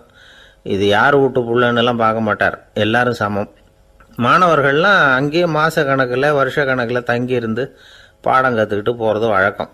அவராக பார்த்து போன்னு சொல்கிற வரைக்கும் அங்கேயே இருக்கணும், படிக்கணும், குருகுல வாசம். ஒரு சமயம் ஒரு ராஜகுமாரனும் அவர்கிட்ட படிச்சுக்கிட்டு இருந்தான். அவனுக்கு ஒரு 15 வயசு இருக்கும். சில வருஷம் கழித்து இந்த முனிவர் தன்கிட்ட இருக்கிற மாணவர்களுக்கெல்லாம் பரீட்சை வச்சார். அவங்களுடைய அறிவு முதிர்ச்சியை கணிக்கிறதுக்காக பல சோதனைகள்லாம் வச்சார். ஒவ்வொருத்தராக பார்த்து, இனிமேல் நீங்கள் உங்கள் வீட்டுக்கு போகலாம் அப்படின்னு சொல்லி அனுப்பி வச்சுக்கிட்டு இருக்கிறார். எல்லாரும் போயிட்டாங்க. கடைசியாக மிஞ்சி இருந்தது ஒரே ஒரு மாணவன். அவனை மட்டும் வீட்டுக்கு அனுப்பலை. யார் அந்த பையன் தெரியுமா? அவன்தான் அந்த ராஜகுமாரன். ராஜகுமாரனுடைய தந்தைக்கு, அதுதான் அந்த ராஜாவுக்கு, அங்கே வயசு ஏறிக்கிட்டே போகுது. என்ன இது படிக்க போன பையன் இன்னும் திரும்பி வரலையே அப்படின்னு நினச்சார். வந்துட்டா சீக்கிரமாக அவனுக்கு பட்டம் கட்டிவிட்டு நாம் விலகிக்கலாமே அப்படின்னு நினச்சாரு. கல்யாணம் வேற பண்ணி பார்க்கணும் பையனுக்கு. ஆனால் பையன் வர்ற வழியை காணும். ராஜா பார்த்தார், சரி நேர்லேயே போய் என்னன்னு தெரிஞ்சுட்டு வந்துடுவோம் அப்படின்னு காட்டுக்கு புறப்பட்டார். அங்கே போய் முனிவரை பார்த்தார். முனிவர் இவரை அன்பாக வரவேற்று உட்கார வச்சார். அதுக்கப்புறம் ராஜா மெதுவா, எல்லாரையும் வீட்டுக்கு அனுப்பி வச்சுட்டிங்களாமே, என் பிள்ளைய மட்டும் அப்படின்னு சொல்லி மெதுவாக இழுத்தார். முனிவர் இதுக்கு உடனே பதில் சொல்லலை. ராஜாவை கூப்பிட்டுட்டு போய் விருந்தினர் குடிசையில் தங்க வச்சார். அதுக்கப்புறம் சொன்னார், உங்கள் மகன் எல்லா பாடங்கள்லேயும் முதலிடம் வாங்கியிருக்கான். இப்படி முதலாவதாக வர்ற மாணவனுக்கு நாங்கள் இன்னொரு தேர்வு வைக்கிறது வழக்கம். அதுலேயும் அவன் முதலாவதாக வந்துட்டான்னா அவன் ஒரு பெரிய வித்வான் அப்படிங்கிற கௌரவத்தை அடைஞ்சிருவான் அப்படின்னார். அதாவது முனிவர் அப்படி சொல்கிறார். அப்படி சொல்லிவிட்டு போயிட்டார் அவர். ராஜா அங்கேயே தங்கிட்டார். ராத்திரி படுத்து தூங்கினார். காலையில் எழுந்திரிச்சு அந்த குடிசைக்கு வெளியில் வந்தார் பல்லு விளக்கறதுக்காக. அந்த சமயத்தில் தூரத்தில் ஒருத்தன் ஒரு கையில் கோடாலியை வச்சுக்கிட்டு தலையில் ஒரு பெரிய விறகு கட்டை சுமந்துக்கிட்டு வந்துக்கிட்டு இருக்கிறது மாதிரி தெரிஞ்சது. யாராவது விறகு வெட்டியாக இருக்கும் அப்படின்னு நினச்சார் ராஜா. கிட்ட வந்ததும் உத்து பார்க்குறாரு. பார்த்தா அது தன்னோட புள்ள. திகைச்சு போயிட்டார். என்ன இது, ஒரு ராஜகுமாரனை கூட இது மாதிரி வேலையெல்லாம் செய்ய சொல்கிறாங்களே அப்படின்னு நினச்சார். ராஜகுமாரன் விறகு கட்டை கொண்டுகிட்டு போய் கொல்லை பக்கம் வச்சான். அந்த சமயம் முனிவர் அங்கே வந்தார். என்ன மகனே, விறகு வெட்டிட்டு வந்துட்டியா? சரி, இப்போ ஒரு துடைப்பத்தை எடுத்துக்கோ, விருந்தினர் குடிசையின் வாசல் பக்கத்தை கூட்டி பெருக்கி சுத்தம் பண்ணு போ அப்படின்னார். அப்படியே செய்கிறேன் குருவே அப்படின்னு சொல்லிவிட்டு போனான். சுத்தம் பண்ண ஆரம்பிச்சிட்டான். ராஜா பார்த்தார் இதை. உடனே ஓடியாந்தார். மகனே, என்ன காரியம் பண்ணுற? துடைப்பத்தை கீழே போடுனார். இப்போ அந்த ராஜகுமாரன் சொல்கிறான், தந்தையே, இது என்னுடைய குருதேவரோட உத்தரவு. இங்கே நான் ஒரு மாணவன். இங்கே அரசனும் ஒன்று தான், ஆண்டியும் ஒன்று தான். குருதேவர் சொல்கிறத மறுக்காமல் செய்கிறது தான் எங்கள் கடமை அப்படின்னா. இந்த சமயம் முனிவர் அங்கே வந்தார். இவனை முதுகில் தட்டி கொடுத்தார். அப்புறம் ராஜா கிட்ட சொன்னார், அரசே, உங்கள் புள்ள எங்கள் கடைசி தேர்வுலையும் வெற்றி பெற்றுட்டான். பணிவு தான் மாணவர்களின் மிக உயர்ந்த குணம். குருநாதர் சொல்றது மனசுக்கு பிடிக்கலைன்னா கூட மறுக்காம செய்யணும். அப்படி செய்யறதுனால எதை செய்யலாம் எதை செய்யக்கூடாது அப்படிங்கிற விவேகம் அவங்களுக்கு வந்துடும். செய்யக்கூடாதத கூட பெரியவங்க சொல்லிவிட்டா செஞ்சுதான் ஆகணும் அப்படிங்கிற பணிவு அவங்களுக்கு வந்துடும். இந்த குணம் வந்துட்டுதுன்னா அவங்க எத்தனை கடினமான வேலையாக இருந்தால் கூட ரொம்ப சுலபமாக செஞ்சு முடிச்சிருவாங்க. தூக்கத்திலேயும் அப்புறம் துக்கத்திலேயும் தோண்டு போட மாட்டாங்க. இந்த பணிவும் விவேகமும் அவங்கக்கிட்ட மன உறுதியை ஏற்படுத்தும். அந்த உறுதி உங்கள் பையனுக்கு வந்தாச்சு. இனிமேல் அவனை நீங்கள் அழைச்சிட்டு போகலாம். அவன் நிச்சயமாக பேரும் புகழும் பெறுவான் அப்படின்னார். ராஜா அவரை பார்த்து, குருதேவா, புரிஞ்சுக்கிட்டேன், என்னை மன்னிக்கணும் அப்படின்னாரு. அதுக்கப்புறம் மகனை அழைச்சிக்கிட்டு நாட்டுக்கு திரும்பி வந்துட்டார். இந்த கதையை இன்று ஒரு தகவலில் சொல்லுங்க சார், உங்கள் நிகழ்ச்சியில் சொல்லுங்க சார் அப்படின்னு சொல்லி மாணவர்கள் கேட்டால் பணிவாக இருக்கிறது எப்படி அப்படிங்கிறத புரிஞ்சுக்குவாங்க அப்படின்னு சொன்னார் ஒருத்தர். சரி சொல்லுவோம், அதுக்கு முன்னாடி நேர்லேயே ஒரு பையன்கிட்ட சொல்லி பார்க்கலாமே அப்படின்னு தோணுச்சு. உடனே ஒரு பையனை கூப்பிட்டோம். ஏன்பா, உங்கள் வாத்தியார் உனக்கு இது மாதிரி ஒரு பரீட்சை வச்சா என்ன பண்ணுவேன் அப்படின்னு கேட்டோம். நானும் அப்படி தான் சார் நடந்துக்குவேன், விறகு வெட்டுவேன், தொடப்பத்தினால கூட்டி சுத்தம் பண்ணுவேன், உடனே செஞ்சு முடிச்சிருவேன் சார் அப்படின்னா. பலே பரவாயில்லையே அப்படின்னோம். ஆமாம் சார், அப்படி செஞ்சால் தானே வீட்டுக்கு அனுப்புவார், இல்லைன்னா இன்னொரு வருஷம் இங்கேயே இருந்து படின்னு சொல்லி விடுவார், அதனால் அப்படி செய்வேன் அப்படிங்கிறான் அந்த பையன். வாழ்க்கையில் ரொம்பவும் அடிபட்டு அல்லல் போட்டுக்கிட்டு இருக்கிற ஒருத்தர் வந்தார். மனசு ரொம்பவும் நொந்து போய் பேசினார். இந்த உலகத்தில் மனுஷனாக பிறந்ததை விட மாடாக பிறந்திருக்கலாம் சார் அப்படின்னார். திடீர்னு என்கிட்ட இப்படி சொன்னால் அதுக்கு நான் என்னங்க பண்ண முடியும் அப்படின்னேன். உங்ககிட்ட வரணும்னு தோணுச்சு, அதனால் வந்தேன் அப்படின்னார். சரிங்க, இப்படி ஒரு யோசனை வந்ததுக்கு என்ன காரணம் அப்படின்னு சொல்லி அவர்கிட்ட கேட்டேன். அதுக்கு அவர் சொன்னார், என் பையனுக்கு வேலை தேடுறேன் கிடைக்கல, பொண்ணுக்கு மாப்பிள்ளை தேடுறேன் கிடைக்கல, வீடு கட்டுறதுக்கு கடன் கேட்குறேன் கிடைக்கல, மாடாக பிறந்திருந்தா இது மாதிரி கவலையெல்லாம் கிடையாதுல்ல, பேசாமல் வைக்கோலை தின்னுக்கிட்டு அசை போட்டுக்கிட்டே கடந்துடலாமே அப்படின்னார் அலட்சியமாக. அதுக்கப்புறம் தான் அவர் சொன்ன கருத்தை நானும் கொஞ்சம் அசை போட ஆரம்பித்தேன் மனசுக்குள்ளே. இப்போது இயற்கையை பொறுத்த வரைக்கும் அது நாம் எல்லாரும் மகிழ்ச்சியாக வாழணும் அப்படின்னு தான் விரும்புது. விலங்குகள், பறவைகள், தாவரங்கள், அப்புறம் மற்ற உயிரினங்கள் எல்லாமும் நல்லபடியாக இருக்கணும் அப்படிங்கிறது தான் இயற்கையோட விருப்பம். அதில் ஒன்றும் சந்தேகம் இல்லை. இயற்கையோட அமைப்பை கொஞ்சம் கவனித்து பார்த்தா அதை நாம் நல்லா புரிஞ்சுக்கலாம். இருந்தாலும் இந்த ஆள் சொன்னதை கேட்ட பிறகுதான் ஒரு முக்கியமான வேறுபாடு புரிஞ்சுது. அதாவது இந்த உலகத்தில் உள்ள முக்கியமான பிரச்சனைகள் 6. அந்த 6 பிரச்சனைகளும் ஆடு மாடுகளுக்கு கிடையாது, மரம் செடி கொடிகளுக்கு கிடையாது. ஆனால் மனுஷன் அந்த 6 பிரச்சனைகளையும் சந்திக்க வேண்டியிருக்கு. சரி, அந்த 6 பிரச்சனைகள் என்னென்ன தெரியுமா? முதல்ல இந்த ஆடு மாடுலாம் நமக்குன்னு சொந்தமாக ஒரு வீடு இல்லையே அப்படின்னு கவலைப்பட்டுக்கிட்டு இருக்கிறதில்ல. ஆனால் மனிதனுக்கு வீடு தேவைப்படுது. இது ஒரு வித்தியாசம். இப்போ 2வது பிரச்சனை என்னென்னா ஆடை பிரச்சனை. ஒரு கோழியோ சேவலோ நாம் போட்டுக்கிறதுக்கு ஒரு சட்டை இல்லையே அப்படின்னு கவலைப்படுறதில்ல. ஆனால் மனுஷனுக்கு அந்த கவலை உண்டு. சரி, இப்போ 3வது என்னன்னு பார்த்தா கல்வி பிரச்சனை. ஒரு பசுமாடு கவலையோடு நின்றுக்கிட்டு இருக்கு அப்படின்னு வச்சுக்குவோம். நீங்கள் அதுக்கிட்ட போய் ஏன் பசுமாடை கவலையோடு நின்றுக்கிட்டு இருக்கிற அப்படின்னு கேட்குறீங்க. என் கண்ணுக்குட்டிக்கு எல்கேஜியில் இடம் கிடைக்கல, டொனேஷன் கொடுக்கறதுக்கு கையில் பணமும் கிடையாது, சிபாரிசுக்கு யாரை பிடிக்கிறதுன்னு தெரியல, இப்படியா சொல்லிகிட்டு இருக்கோம். அதுக்கு அந்த கவலையெல்லாம் கிடையாது. ஆனால் மனிதனுக்கு அந்த கவலை உண்டு. 4வது என்னன்னு பார்த்தீங்கன்னா வேலை வாய்ப்பு பிரச்சனை. வேலை கிடைக்கலையே அப்படின்னு வேப்ப மரம் கவலைப்படுறதில்ல, ஆனால் மனுஷன் கவலைப்படுறான். 5வது என்னன்னு பார்த்தா கல்யாண பிரச்சனை. எருமை மாடு பசுமாடு எல்லாம் பொண்ணுக்கு மாப்பிள்ளை தேடிட்டாலே இது பேப்பரில் மணமகன் தேவை அப்படின்னு விளம்பரமாக கொடுக்குது, அதெல்லாம் கிடையாது. 6வது என்னன்னு பார்த்தீங்கன்னா பணம் சம்பந்தமான பிரச்சனை. ஆடு மாடுலாம் பணத்தை சேமிக்கணும்னோ ஏதாவது நிதி நிறுவனத்தில் முதலீடு பண்ணணும்னோ நினச்சிக்கிட்டு இருக்கிறதில்ல. பணத்தை எப்படி காப்பாற்றுறது அப்படிங்கிற கவலையும் அதுகளுக்கு கிடையாது. குதிரை குளம்போடு பிறக்குது, அதனால் அது காடு மேடெல்லாம் கவலை இல்லாமல் தெரியலாம். ஆடு உடம்புல ரோமத்தோடு பிறக்குது, அதனால் அது குளிரை பற்றி கவலைப்பட வேண்டிய அவசியம் இல்லை. ஆனால் மனுஷனை பார்த்திங்கன்னா அவன் தான் ஒன்றுமில்லாமல் பிறக்கிறான். ஏன் இந்த பாகுபாடு அப்படின்னு கேட்டால் இதை பற்றி கொஞ்சம் சிந்திச்சு பார்க்கணும். அதாவது இந்த சந்தேகத்தை ஒரு பெரியவர்கிட்டையும் கேட்டேன். அவர் சொன்னார் இதுக்கு பதில். அவர் இதே கேள்வியை இயற்கை கிட்ட கேட்டாராம். இயற்கை பதில் சொல்லிச்சான். வேறு யாருக்கும் கொடுக்காத ஒரு வலுவான கருவியை, ஒரு பவர்ஃபுல் வெப்பன் மனுஷனுக்கு கொடுத்துருக்குறேனே, அந்த கருவியை உபயோகப்படுத்தி அந்த 6 பிரச்சனையை மட்டும் இல்லை 6 கோடி பிரச்சனைகள் இருந்தாலும் அதையெல்லாம் சமாளிக்கலாம். அது கருவி என்ன தெரியுமா? அதுதான் 6வது அறிவு. அதை உபயோகப்படுத்தினா காலுக்கு செருப்பு தயார் பண்ணிக்கலாம், குளிருக்கு போர்வை தயார் பண்ணிக்கலாம், என்ன வேணும்னாலும் செய்யலாம் அப்படின்னு இயற்கை பதில் சொல்லிச்சான். அதனால் நாம் செய்ய வேண்டியது என்னென்னா இயற்கையை முதல்ல சரியாக புரிஞ்சுக்கணும். இயற்கையின் படைப்பையே நாம் சரியாக புரிஞ்சுக்கிறது இல்லையா, அதுதான் வேதனை. இந்த கதையை கேளுங்க. இப்போ நகரத்திலேருந்து ஒரு ஆள் கிராமத்துக்கு வந்தான்.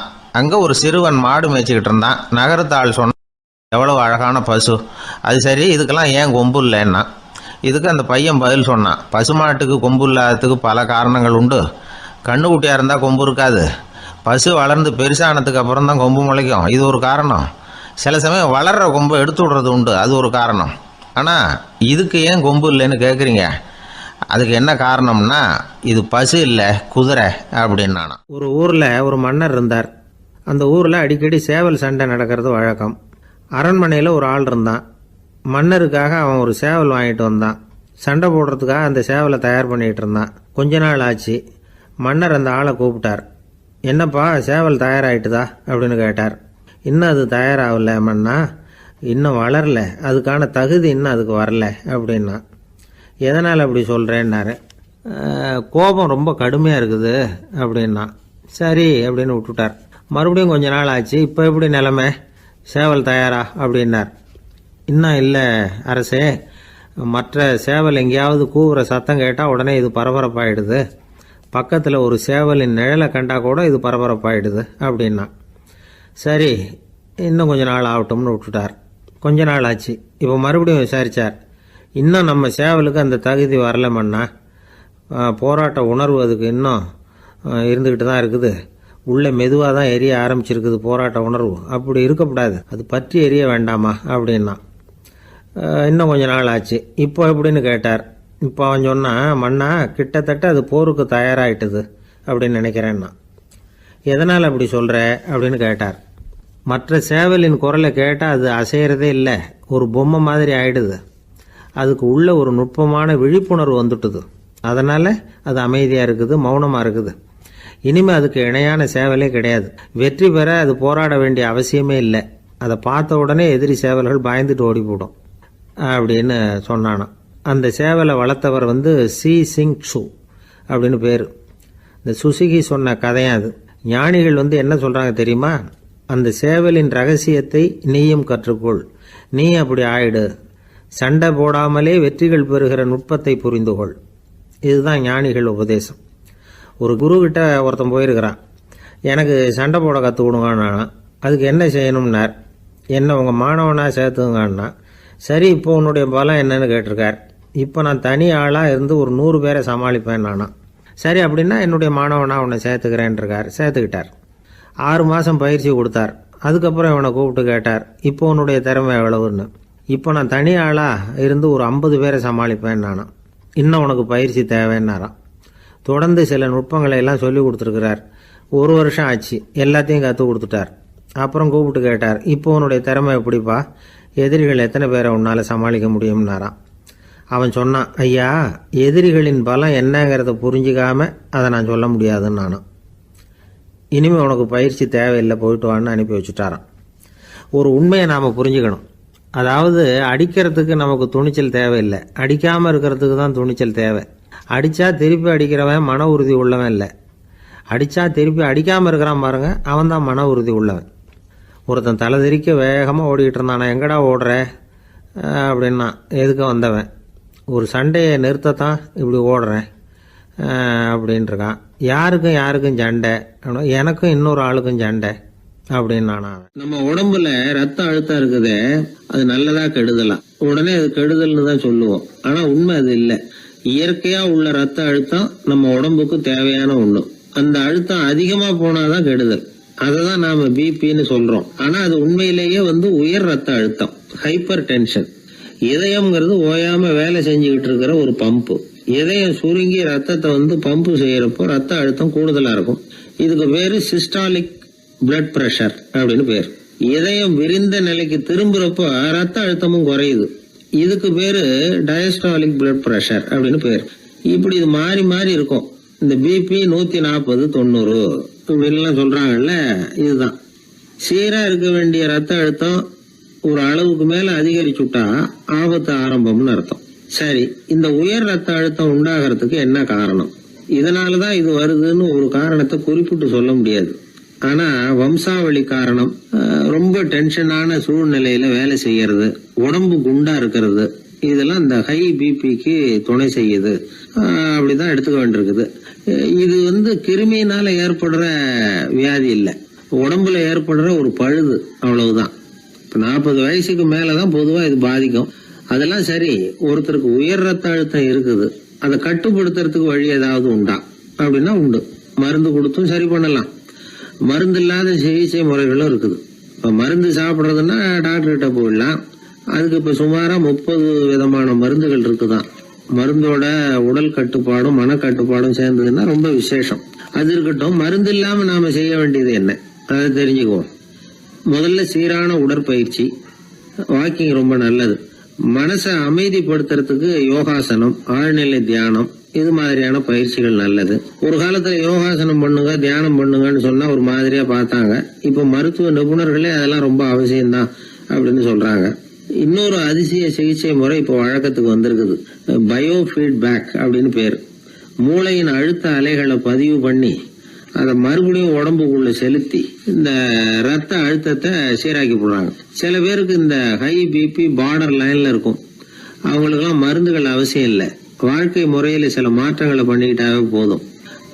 பிஹேவியரல் மாடிஃபிகேஷன்ஸ்னு சொல்றாங்க. அது எப்படின்னா, பரபரப்பான வாழ்க்கை முறையை தவிர்க்கணும்.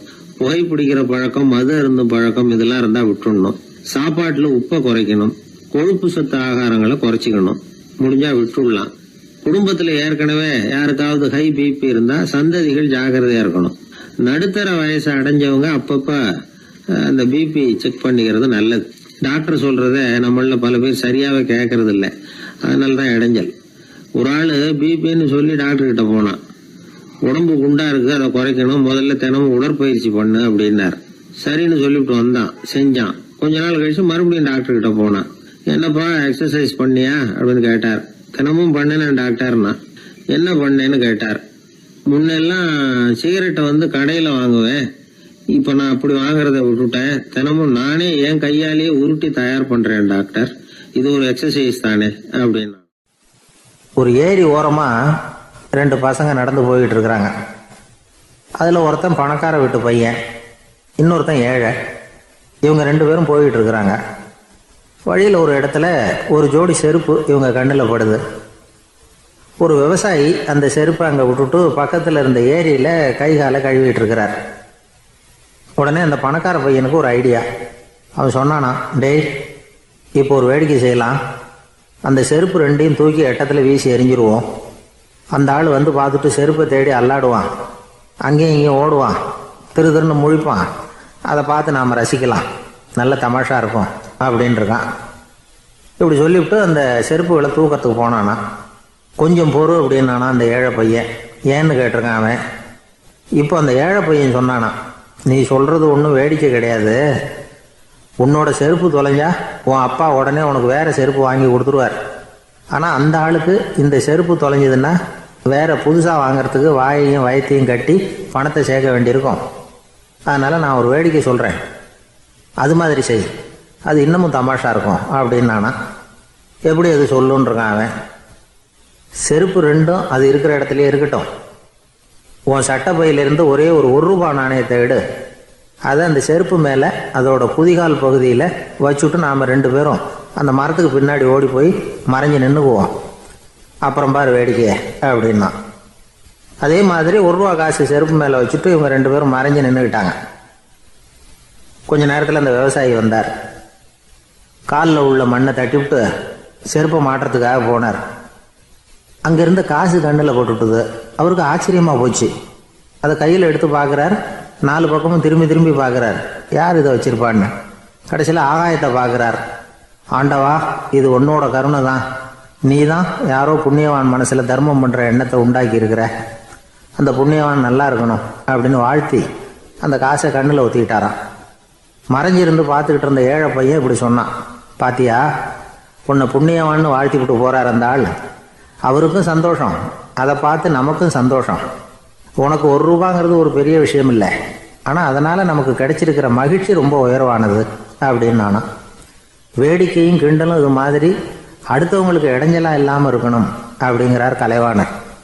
ஆனால் பாருங்கள், அவருக்கே இடைஞ்சலாக வர்ற விஷயங்களை கூட அவர் வேடிக்கையாக தான் எடுத்துக்கிட்டாராம். ஒரு தடவை ஒருத்தர் கலைவாணர்கிட்ட வந்து, ஐயா, என் குழந்தை செத்து போச்சு அப்படின்னு சொல்லி அழுதாராம். உடனே இவர் அவருக்கு 100 ரூபா பணத்தை கொடுத்து, இந்தாங்க அடக்கம் செய்யுங்க அப்படின்னு சொல்லி அனுப்பி வச்சாராம். 1 வருஷம் கழித்து மறுபடியும் அதே ஆள் வந்திருக்கார். இவர் மறந்துருப்பாருங்கிற நினைப்புல, அண்ணே, என் குழந்தை இறந்து போச்சுண்ணே அப்படின்னாராம். இவர் மறுபடியும் 100 ரூபா கொடுத்து ஆறுதல் சொல்லி அனுப்பி வச்சாராம். 7-8 மாதம் கழித்து மறுபடியும் அதே ஆள் வந்திருக்கார். அவர் வாயை திறக்கிறதுக்கு முன்னாடியே இவர் 100 ரூபாய் அவர் கையில் வச்சு, போன 2 தடவை தான் குழந்தை செத்து போச்சு, இந்த தடவையாவது அதை சாகாமல் காப்பாற்றி விடு அப்படின்னு சொல்லி அனுப்பி வச்சாராம். அதுக்கப்புறம் அந்த ஆள் வர்றதே இல்லையா. நமக்கு முன்னாடி நமக்கு வேண்டிய ஒருத்தர் ஒரு கிளாஸில் நமக்கு பழச்சாறு கொண்டாந்து வைக்கிறாருன்னு வச்சுக்கோங்க. உடனே நாம் என்ன பண்ணுவோம், எடுத்து கிடுகிடுன்னு சாப்பிட்ருவோம், அடுத்தவங்க யாரும் வர்றதுக்குள்ள. அதை விட்டுட்டு அதை கொண்டாந்து வச்சவர்கிட்டயே அதோட விலை என்ன அப்படி இப்படின்னு நான் கேட்டுக்கிட்டு இருப்போம். நாம் கேட்க மாட்டோம். ஆனால் காந்திஜி அப்படி கேட்டாராம். எப்போ தெரியுமா, 1935. அந்த வருஷம் மே மாதத்தில் ஒரு நாள் காந்திஜி டெல்லியில் இருக்கிறார். அப்போ அவருக்கு 2 டம்ளர் மாம்பழச்சாறு கொண்டாந்து கொடுக்குறாங்க. அதை வாங்குறார். இதோட விலை என்ன அப்படின்னு கேட்டார் காந்திஜி. யாருக்கிட்ட கேட்டாருன்னா மனுபென் காந்திகிட்ட கேட்குறார். அவங்க தான் கொண்டாந்து கொடுக்குறாங்க. காந்திஜிக்கு உதவி செய்கிறதுக்காக அவர் கூடவே இருந்தவங்க அவங்ககிட்ட தான் கேட்குறாரு. காந்திஜி சும்மா வேடிக்கைக்காக இப்படி கேட்குறாருன்னு நினச்சிட்டாங்க அந்த அம்மா. அதுவும் இல்லாமல் அதோட விலையை கேட்டால் காந்திஜி நிச்சயமாக அதை சாப்பிட மாட்டார் அப்படிங்கிற பயம் வேறு. அதனால் அந்த அம்மா பதில் எதுவும் சொல்லாமல் கம்முன்னு இருந்துட்டாங்க. கொஞ்ச நேரம் ஆச்சு. அந்த பழச்சாறு வச்ச இடத்துல அப்படியே இருக்குது, வச்ச இடத்துல வச்சபடியே இருக்குது. காந்திஜி அதை சாப்பிடவே இல்லை. மனுபென் காந்தி பார்த்தாங்க. மெதுவாக காந்திஜிக்கிட்ட போய் அதை சாப்பிடுங்களேன், அப்படின்னாங்க. பழச்சாறு விலை என்னன்னு கேட்டேன். அதுக்கு பதில் இல்லை. அது முதல் தப்பு. பதிலை எதிர்பார்த்திருந்தும் அதை பற்றி விசாரிக்கலை. அது ரெண்டாவது தப்பு. இப்படி 2 தப்புகளை பண்ணிவிட்டு என்கிட்ட வந்து இதை சாப்பிடுங்கன்னு சொன்னால் அது எப்படி அப்படின்னு கேட்டாராம் காந்திஜி. மனுபென் காந்தி என்ன சொல்கிறதுன்னு தெரியாமல் திகைச்சு போய் நின்றுக்கிட்டு இருந்தாங்க. காந்திஜி தொடர்ந்து சொன்னாராம், இப்போ என் முன்னாடி வச்சிருக்கிற இந்த பழச்சாறு விலை சுமாராக ஒரு ₹1/2 இருக்கும். அது அந்த காலத்து மதிப்பு. இந்த பழச்சாறு இல்லாமல் கூட என்னால் இருக்க முடியும். ஆனால் அவசியமான பொருள்களை வாங்கிறதுக்கு கூட சக்தி இல்லாத மக்கள் இந்த நாட்டில் நிறைய பேர் இருக்கிறாங்க. அப்படி இருக்கிறப்போ எனக்கு என்னத்துக்கு இந்த விலை உயர்ந்த பானம்? இதை இப்போ நான் சாப்பிட்டா என் உடம்பு வேணும்னா ஆரோக்கியமாகலாம், ஆனால் என் மனசு அமைதி அடையாது. எனக்கு என்னுடைய உடல் ஆரோக்கியத்தை விட மன ஆரோக்கியம்தான் முக்கியம். அதனால் இதை நான் சாப்பிட மாட்டேன், எடுத்துகிட்டு போயிடு அப்படின்னாராம். அந்த சமயத்தில் ஒரு அகதி பொண்ணு 2 குழந்தைகளோட காந்திஜியை பார்க்கறதுக்காக வந்தது. வணக்கம் சொல்லிச்சு. காந்திஜி உடனே தனக்கு முன்னாடி இருந்த பழச்சாற்றை எடுத்து அந்த பொண்ணுக்கிட்டையும் குழந்தைகள்கிட்டையும் கொடுத்து சாப்பிட சொன்னார். அவங்க அதை வாங்கி ரொம்ப சந்தோஷத்தோடு சாப்பிட்டாங்களாம். அதை பார்த்த காந்திஜி முகத்தில் ஒரு புன்னகை, ஒரு பரவசம், ஒரு திருப்தி. அவர் மனசு நிறைஞ்சி இருந்தது. அப்போ அவர் சொன்னாராம், ஆண்டவன் எனக்கு எப்பவும் சரியான சமயத்தில் கை கொடுப்பாருங்கிறது அதுக்கு இதுதான் அத்தாட்சி. நான் ஒரு இக்கட்டான சூழ்நிலையில் இருக்கிறப்ப கூட கடவுளின் கருணையால் அந்த சூழ்நிலை என்னை பாதிக்கலை. என் கூட இவ்வளோ நாள் பழகியும் கூட இங்கே இருக்கிறவங்க எனக்கு அதிக விலையுள்ள பழரசத்தை கொடுத்தாங்க. ஆனால் சரியான நேரத்தில் அதை சாப்பிட வேண்டியவங்களை என்கிட்ட அனுப்பி வச்சு என்னை சந்தோஷப்படுத்தினார் கடவுள். அவருக்கு நன்றி அப்படின்னாராம் மகாத்மா காந்தி. உடல் ஆரோக்கியத்தை விட மன ஆரோக்கியம்தான் எனக்கு முக்கியம்னு சொன்னார் பாருங்கள். அதை நாம் எல்லாரும் மனப்பூர்வமாக இன்றைக்கி சிந்திச்சு பார்க்கணும். இந்த காலத்தில் எல்லாரும் அப்படியா நினைக்கிறாங்க? எனக்கு தெரிஞ்ச ஒருத்தர் இருந்தார். தினமும் காலையில் ஒரு காஃபி சாப்பிட உட்கார்ற நேரத்தில் பக்கத்து வீட்டுக்காரர் வந்து சேருவார் கரெக்டாக. உடனே அவரும் தனக்குன்னு வந்திருக்கிற காஃபியை எடுத்து மனப்பூர்வமாக பக்கத்து வீட்டுக்காரர்கிட்ட கொடுத்துருவார். அதுக்கப்புறம் அவருக்காக வேறு காஃபி போட்டு கொண்டாந்து கொடுத்தாலும் வேண்டான்னு சொல்லிடுவார். ஆண்டவனாக பார்த்து சரியான நேரத்தில் அவரை எங்கள் வீட்டுக்கு தினமும் அனுப்பி வைக்கிறார் அப்படிம்பார். ஏன் அப்படி சொல்கிறீங்க அப்படின்னு கேட்டோம் ஒரு நாள். அதுக்கு அவர் சொல்கிறார், எனக்கு என்னோட உடல் ஆரோக்கியம்தான் முக்கியம். இதை கடவுள் புரிஞ்சுக்கிட்டு எங்கள் வீட்டு காப்பியை சாப்பிட்றதுக்கு தினமும் அடுத்த வீட்டுக்காரனை அனுப்பி வைக்கிறார் அப்படின்னார் அவர். ஒரு கடற்கரை ஓரம், அங்கே ஒரு சின்ன கிராமம். அந்த கிராமத்தில் ஒரு சின்ன பள்ளிக்கூடம். கடற்கரை ஓரத்தில் உள்ள ஒரு விடுதியில் ஓய்வுக்காக ஒருத்தர் வந்து தங்கியிருக்கிறார். பள்ளிக்கூடத்தில் ஏதோ விழா நடக்கிறது மாதிரி தெரிஞ்சுது.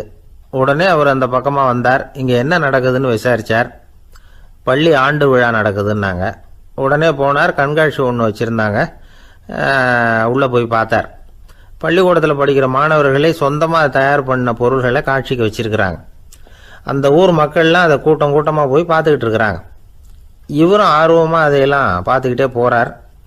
ஒரு இடத்துல ஒரு சின்ன ரயில் செஞ்சு வச்சுருந்தாங்க, மாணவர்களே தயார் பண்ணது. மின்சாரத்தால் அது ஓடுறது மாதிரி பண்ணி வச்சுருந்தாங்க. அதில் ஒரு சின்ன பொத்தான் இருக்கும். அது அமுக்குனா ரயில் ஓடும், சுற்றி சுற்றி வரும். மாணவர்கள் எதிரில் நின்று அதுக்கு விளக்கம் கொடுத்துக்கிட்டு இருக்கிறாங்க. இவர் அதை கவனித்தார். ரயில் ஓடுறத பார்த்தார். அங்கே நின்றுக்கிட்டு இருந்த மாணவர்கள்கிட்ட விளையாட்டாக கேட்டார், ஏன்பா இந்த ரயில் எதனால் ஓடுது அப்படின்னு கேட்டார் இவர். சக்தியினால் ஓடுது அப்படின்னாங்க மாணவர்கள். அது என்ன சக்தின்னு கேட்டார். அதுக்கு பேர் மின்சாரம் அப்படின்னாங்க. சரி, நீங்கள் மின்சாரத்தை பார்த்துருக்குறீங்களா அப்படின்னார். நாங்கள் பார்த்தது இல்லைங்க, ஆனால் இதை செய்யறதுக்கு எங்களுக்கு உதவி பண்ண ஆசிரியர் ஒரு பட்டதாரி, ஒரு கால் அவர் பார்த்துருக்கலாம் அப்படின்னாங்க. அவர் எங்கே இருக்காருன்னு கேட்டார். இதோ அழைச்சிட்டு வர்றோம்னு ஓடினாங்க. அவர் அழைச்சிட்டு வந்தாங்க. அவர்கிட்ட ஒரு பெரியவர் கேட்டார், மின்சாரத்தை நீங்கள் பார்த்துருக்குறீங்களா அப்படின்னு. மின்சாரத்தை பார்க்குறதாவது நான் பார்த்ததே இல்லை. நான் பார்த்தது அது செயல்படுற விதத்தை தான். அது விளக்கை வந்து எரிய வைக்குது, ரயிலை ஓட வைக்குது, இது மாதிரி எத்தனையோ எந்திரங்களை வந்து செயல்பட வைக்குது. ஆனால் உண்மையிலேயே அது என்னன்னு எனக்கு தெரியாது. ஒருவேளை இந்த பள்ளிக்கூடத்து தலைமை ஆசிரியருக்கு தெரிஞ்சிருக்கலாம், ஏன்னா அவர் ஒரு மேல்நிலை பட்டதாரி அப்படின்னாராம் அவர். சரின்னு போய் தலைமை ஆசிரியரை கூப்பிட்டுக்கிட்டு வந்தாங்க. அவர்கிட்டயும் இதே கேள்வி கேட்டாராம் அவர். மன்னிக்கணும், இந்த கேள்வி இதுவரைக்கும் யாரும் என்கிட்ட கேட்டதில்லை. சக்தியை யாரும் பார்க்க முடியாது, ஆனால் அது செயல்படும் விதத்தை தான் பார்க்க முடியும் அப்படின்னாராம் அவர். இப்போ இதுவரைக்கும் கேட்டுக்கிட்டு இருந்த பெரியவர் சிரிச்சார். சிரிச்சுட்டு சொன்னாராம், சரி, அதுக்காக ஒன்றும் கவலைப்படாதீங்க, என்னுடைய பெயர் தாமஸ் ஆல்வா எடிசன் அப்படின்னாராம். இதை கேட்டதும் அங்கே இருந்தவங்களுக்கெல்லாம் அதிர்ச்சி, ஆச்சரியம். என்னது, நீங்கள் தானா எடிசன்? நீங்கள் எவ்வளவு மின்சார கருவிகளை உண்டாக்கி இருக்கிறீங்க, நீங்களா இந்த கேள்வியை கேட்டது அப்படின்னாங்களாம். ஆமாம், நான் தான் கேட்குறேன், ஏன்னா நானே மின்சாரத்தை பார்த்தது கிடையாது அப்படின்னாராம் அவர். அன்புங்கிறது இப்படிப்பட்டது தாங்கிறார் ஓஷோ. அன்புங்கிறது